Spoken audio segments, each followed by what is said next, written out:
But federally, this provision still persists, correct? As far as I know, it's still intact.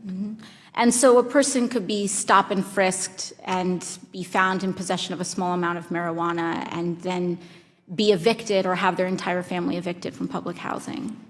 That is a possibility. Are you aware that owners and public housing authorities can subject tenants to tests for alcohol and drugs? AOC went after Dr. Ben Carson in a heated congressional hearing, trying to score political points over housing and the war on drugs. But this time, it completely backfired. Carson stayed calm, factual, and composed, while AOC's emotional performance fell apart. Watch as I break down how Ben Carson exposed the hypocrisy of the left and why this exchange reveals everything wrong with today's Democrat leadership. In November 2017, you delivered a keynote at the Manhattan Institute where you stated, quote, "The war on poverty sometimes conflicted with the war on drugs, which often dealt harshly with nonviolent offenders, taking men away from their families and disproportionately affecting minority communities." Are these your words? Yes. Do you acknowledge that the war on drugs disproportionately impacted Black communities and communities of color, despite marijuana and other drug use levels being comparable to white communities? Traditionally, that has been the case. And I see here, are you also aware that when a formerly incarcerated person is homeless, there's a 60% chance that they will be rearrested? But if that same person has access to housing, the percentage drops to 29%. Housing is one of the factors that is beneficial in preventing risk. But the war on drugs has not been solely limited to incarceration, and that the negative impact of the war on drugs has not been limited to incarceration. But also we had legislated rippling effects that also seems to have been codified in our housing system. Are you aware of HUD's one-strike rule, which evicts tenants for a single incidence of criminal activity, no matter how minor, with no holistic review? There is the ability of local jurisdictions to alter that rule. But federally, this provision still persists, correct? As far as I know, it's still intact. And so a person could be stop and frisked and be found in possession of a small amount of marijuana and then be evicted or have their entire family evicted from public housing. That is a possibility. Are you aware that owners and public housing authorities can subject tenants to tests for alcohol and drugs? They can require that, yes. And I see here that we also have no-fault policies where an entire family can be evicted for the criminal activity of a guest of the household, even without the knowledge of anyone in that household. Are you aware of that provision as well? The use of such activity is extremely limited, if ever used. But they are still codified in federal law, correct? Is it on the federal books? As far as I know, it's been on the books for many, many years. Do you support reversing some of these provisions? Do I prevent which provisions? Say the no-fault policy? I can talk about that on individual cases if you have an example that you want to talk about. Well, I'd say, would you support being able to move some of these policies over to a more holistic review? You know, you yourself asked for case-by-case consideration.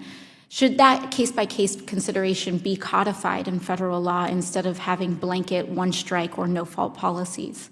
I'm always in favor of more flexibility.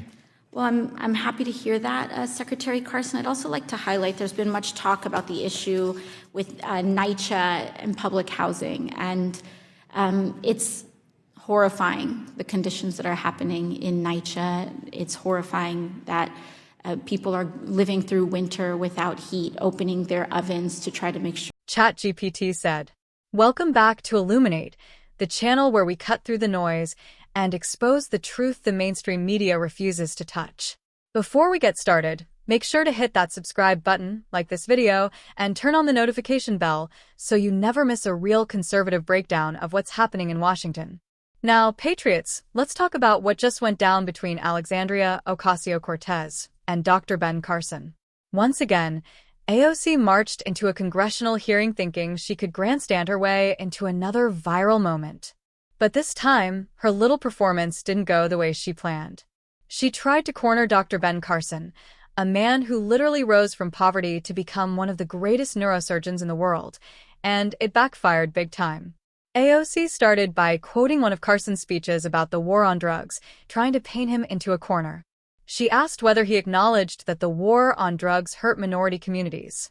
Carson calmly said yes because he's a man of truth. He knows it did. But instead of building on that fact, AOC tried to turn it into a gotcha moment, as if Carson didn't understand the very community he came from. That's the arrogance of the left. They lecture people who've lived the reality they only read about. Then she tried to pivot to housing policy, acting like Carson and HUD were somehow responsible for rules that existed long before he even took office. She brought up the one-strike rule, which allows public housing authorities to evict tenants for criminal activity, and twisted it into some kind of heartless, racist policy. What she didn't mention is why that rule exists in the first place: to protect law-abiding families in public housing from gangs, drug dealers, and criminals who make those neighborhoods unsafe. Carson, as always, stayed composed. He explained that local jurisdictions have discretion and that these rules are rarely enforced to the extreme. But that didn't matter to AOC. She wasn't after the truth. She wanted a soundbite. She wanted to look like the crusader for the oppressed while ignoring the real issue.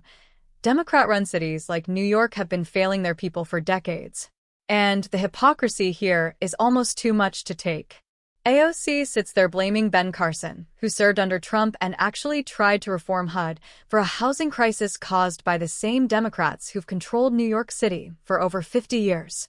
She points to a $32 billion backlog in repairs and acts shocked, as if her own party didn't create the bureaucratic nightmare that made it happen. That's the left in a nutshell. Destroy something, then blame conservatives for the wreckage. And then, of course, she promotes her so-called Fair Chance at Housing Act. Sounds nice, doesn't it? But like most leftist bills, the name hides the truth. It's basically a free pass for criminals, stripping landlords and housing authorities of the ability to hold tenants accountable. Because in AOC's world, accountability is oppression, and law and order is somehow discriminatory. Dr. Carson didn't need to shout. He didn't need to grandstand. He calmly dismantled her entire argument just by standing on the facts.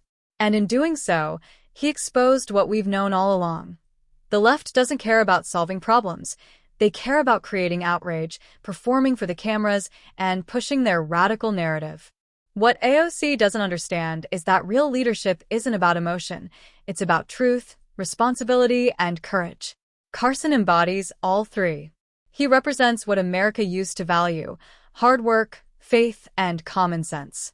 Meanwhile, AOC represents everything that's gone wrong: self-righteousness, victimhood, and blame-shifting. So here's the takeaway. While AOC was trying to score points for social media, Carson was speaking for the silent majority, Americans who are tired of excuses, tired of corruption, and tired of seeing our country weakened by people who think feelings matter more than facts. If you're as sick of this political theater as I am, if you believe in personal responsibility, freedom, and truth, then hit that like button, subscribe, and share this video with someone who needs to see it. Because we're not done exposing the lies. We're just getting started. This is Illuminate, and we're shining a light on the truth they want to keep in the dark.